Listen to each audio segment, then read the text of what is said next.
So Ben, here we are at the end of the year. You're pondering the year. You're a mindful kind of a guy. At the high level, how would you describe 2024 for you as a entrepreneur, influencer, deal guy? What's your sense of 2024? I would say 2024 was a year of growth and hope and just showing me that things actually do work out if you don't give up. Because, you know, the journey of entrepreneurship, it's up and down. There's good years, there's bad years. The last couple of years have been a little rough, you know. Businesses didn't work out financially, wasn't where I wanted to be. But this is the year where I really saw things coming to fruition and things actually panning out the way I wanted them to. And then that's when I really just realized what everyone says about patience and persistence, that's not bullshit. That's all true. And once you actually keep going and really have your focus and vision, things work out. So I would just say this has been one of the probably my best year as an entrepreneur. Really appreciate all of your leadership and guidance. I learned a lot from you, and we're learning a lot together every day with all these new deals. But I would just say it's given me hope for this path and just reminding me that this is the journey I want to be on and enjoying it along the way. And I'm feeling positive about the road ahead.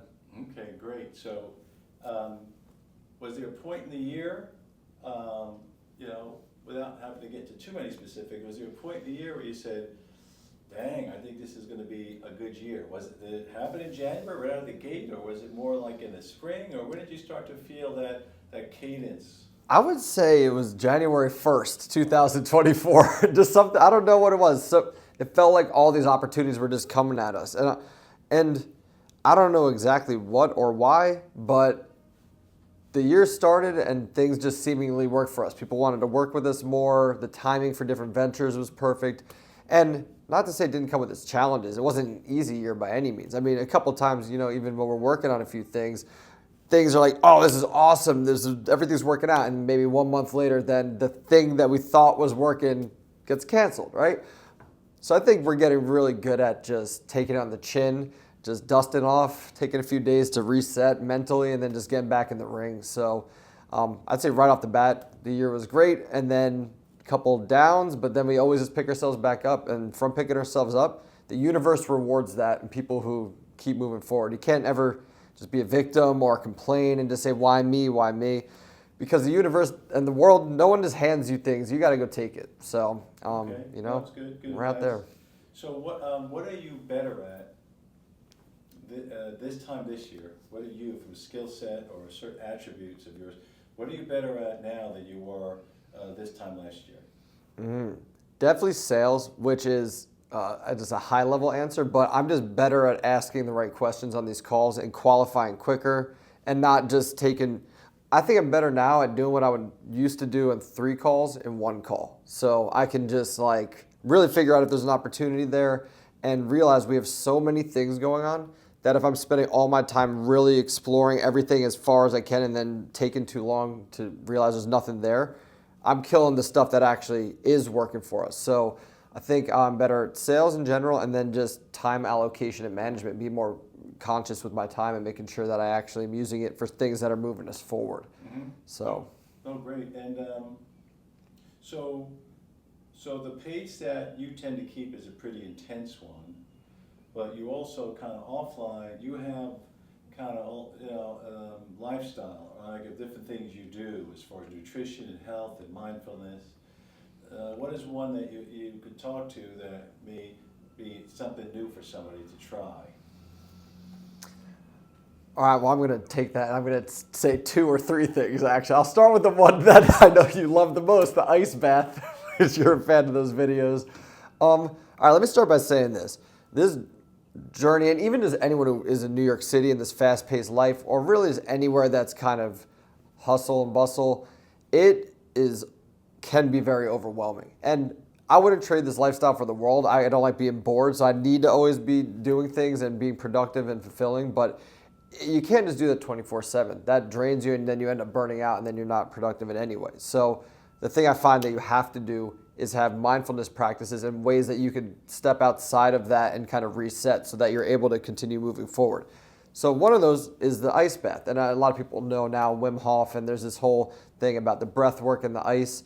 And it's got a lot of physical benefits, actually. But as far as the mental thing for me, when I just sit in very cold water for 3 minutes, first of all, you're inducing stress on your body, and you breathe through that, and you just realize no matter what, you feel like you have to get out immediately, but then you don't. So you kind of show yourself that you are capable of more than you think in your head. So you're kind of accomplishing something.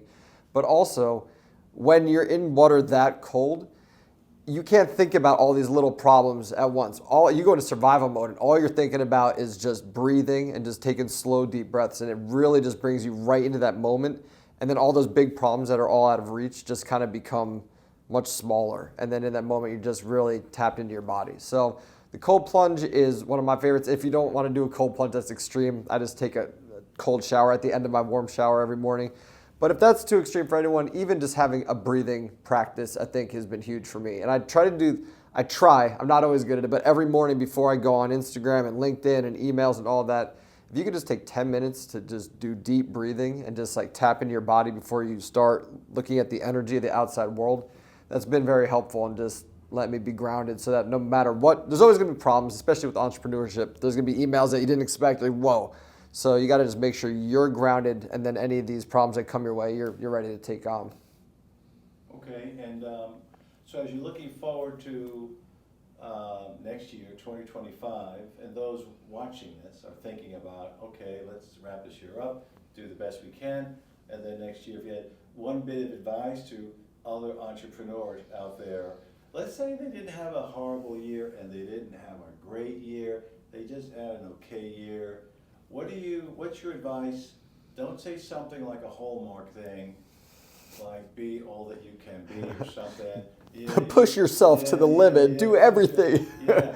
Is there a particular maybe tactical or practical thing that somebody should maybe do as far as habits or strategy or something that may click in their mind as we approach Jan 1? Yeah, I have two. One is kind of more tech and one is more old school. The tech version is that if you're not using AI in your everyday life and everything you do, then you're going to get left behind and you're not going to succeed as much as your competitors because everyone is starting to take it on and use it. So think about how you could use AI not only to pump out content and create for you, produce like emails and things like that, but use it as an advisor. I've used it for things I didn't know how to do before, like Google Ads. I actually asked it to tell me step by step how to do these things. So think of new, kind of unique, innovative ways you can leverage AI to just kind of be more efficient with your time because our time is our most valuable asset. So that's the tech side. Then the old school, kind of low tech side is get to more events and put yourself around people who are smarter than you. Like, if you're always the smartest one in the room, you're doing something wrong. So I like to go and just listen to other people who really have different skill sets than me and just try to have as much of an open mind and learn from other people, which is really crazy that I mentioned this because I think we're actually doing a world tour of events early 2025. So there's definitely going to be an opportunity for you to go network whatever city you're in, but get out there, go build your network, find opportunities, and really just listen with an open mind and learn from as many people as you can. And that's going to help you kind of expand and reach your full potential as an entrepreneur. Great, buddy. Awesome. Nice job. All right, thank you.